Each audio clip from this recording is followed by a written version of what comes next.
Hello students, टैक्साज in biology में आप सभी का स्वागत है। तो शुरू करते हैं हम लोग आज का प्रैक्टिस सेट और देखते हैं आज के प्रैक्टिस सेट में आपसे क्या क्या पूछा जा रहा है। जितने भी क्वेश्चन हैं वो सभी के सभी एनसीईआरटी से हैं। चलिए सॉल्व करते हैं और जो भी क्वेश्चन गलत हो उसे तुरंत एनसीईआरटी से रिवाइज करें ताकि नीट में अगर ये क्वेश्चन या इससे रिलेटेड क्वेश्चन आ जाता है तो ये टॉपिक आपका क्लियर रहे। चलिए स्टार्ट करते हैं। Question number 1, match the following and select the correct options. Match करना है और सही ऑप्शन इनमें से चूज करना है। तो कॉलम 1 में आपका फाइलम का नेम है और कॉलम 2 में इसके एग्जाम्पल्स हैं।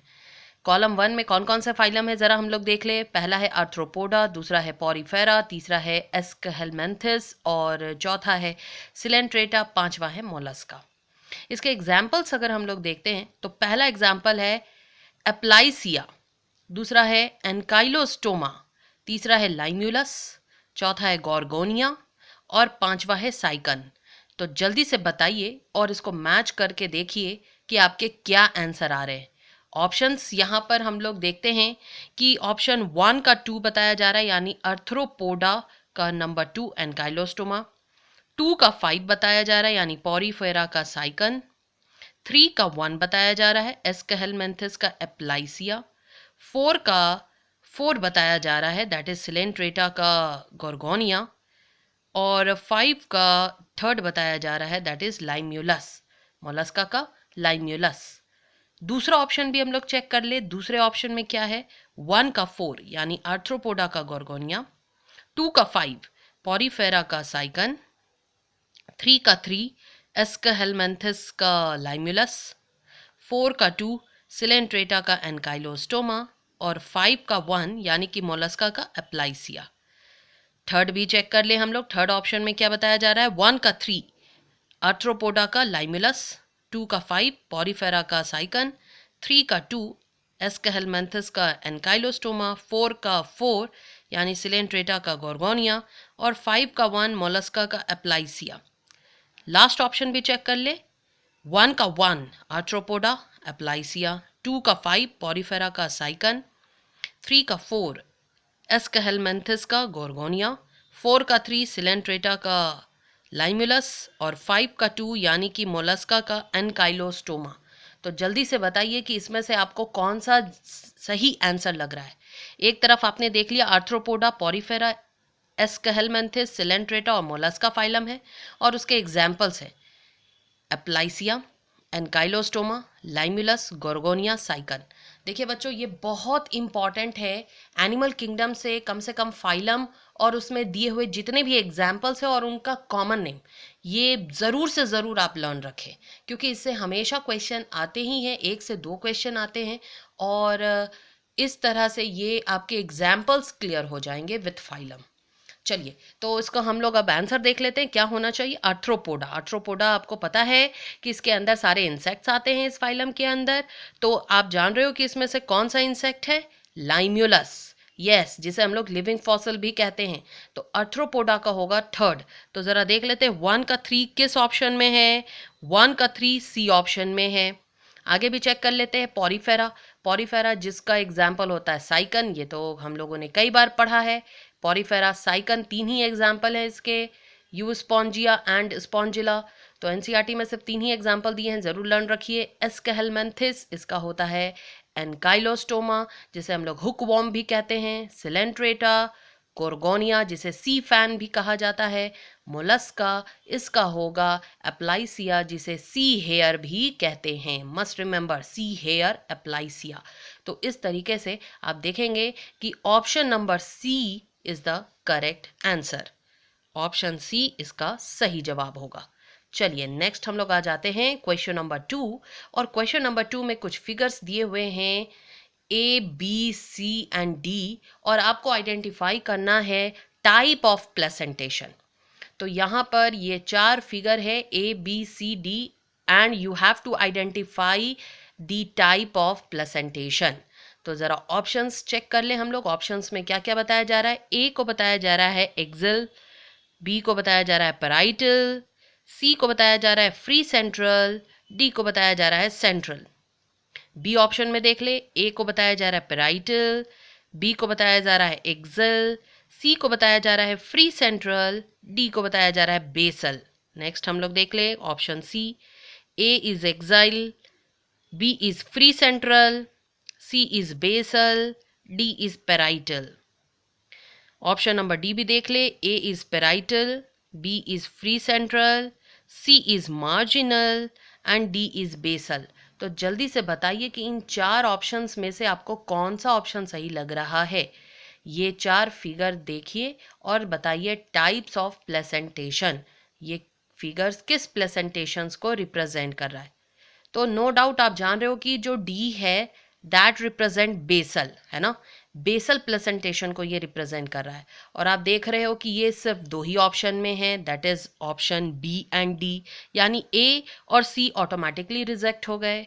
अब आप क्या देख रहे हो कि ये ओव्यूल्स जो हैं पेरिफेरी में प्रेजेंट है, यानी कि ये पेराइटल हो गए, यानी कि ए जो है वो है पेराइटल, और ये आप देख रहे हो बी में भी है और साथ ही साथ डी में भी है।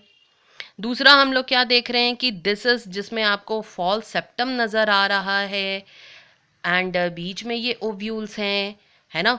तो ये आपके क्या होंगे, और यहाँ आप देख रहे हो कोई भी फॉल्स सेप्टम नहीं है और सारे के सारे ओव्यूल्स मिडिल सेंटर में लोकेटेड हैं, तो दिस इज फ्री सेंट्रल। जबकि डी में दिया है मार्जिनल, तो डी आपका रिजेक्ट होगा और इसका सही जवाब हो जाएगा ऑप्शन नंबर बी, यानी कि A is parietal, B is axile, C is free central and D is basal. ये ज़रूर से लर्न कर ले और इस टॉपिक के जितने एग्जाम्पल्स हैं वो भी लर्न कर ले। पेराइटल में कौन कौन से एग्जाम्पल एनसीईआरटी में दिए हैं, एक्साइल में कौन कौन से एग्जाम्पल दिए हैं, ये सभी एग्जाम्पल्स भी लर्न कर ले। चलिए नेक्स्ट हम लोग आ जाते हैं क्वेश्चन नंबर 3 और देखते हैं क्वेश्चन नंबर 3 आपसे क्या पूछा जा रहा है। Which one of the given graph shows the effect of pH on the velocity of a typical enzymatic reaction भी। तो आपको बताना है कि इनमें से कौन सा ग्राफ करेक्ट इफेक्ट दिखा रहा है pH और velocity of the enzymatic reaction. तो एक तरफ आप देख रहे हो pH है और दूसरी तरफ वेलोसिटी ऑफ द रिएक्शन है, velocity of the enzymatic activity है। तो आपको बताना है कि इन चार में से कौन सा करेक्ट आइडेंटिफाई कर रहा है, करेक्ट जो है ग्राफ है जो इफेक्ट ऑफ पीएच और velocity of a typical enzymatic reaction को शो कर रहा है। जल्दी से बताइए कौन सा होना चाहिए, क्या ए होना चाहिए, यहाँ पीएच है, वी है और आप देख रहे हो ग्राफ का नेचर कुछ ऐसा है, यानी आगे चलकर कांस्टेंट होता जा रहा है। बी में आप देखिए वेलोसिटी है, पीएच है और ये सिग्मॉइड शेप का ग्राफ है।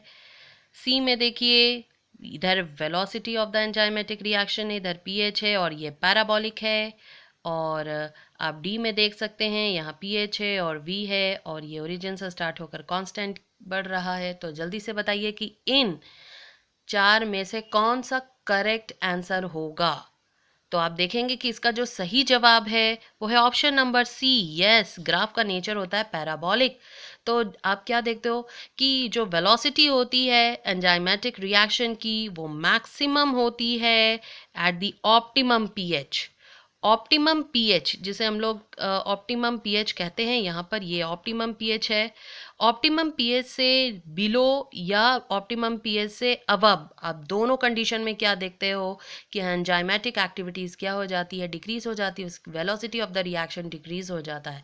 तो इस तरीके से ऑप्शन सी जो है वो करेक्ट रिप्रेजेंट कर रहा है, दैट इज द पैराबोलिक। आ जाते हैं क्वेश्चन नंबर 4 और देखते हैं क्वेश्चन नंबर 4 क्या पूछा जा रहा है।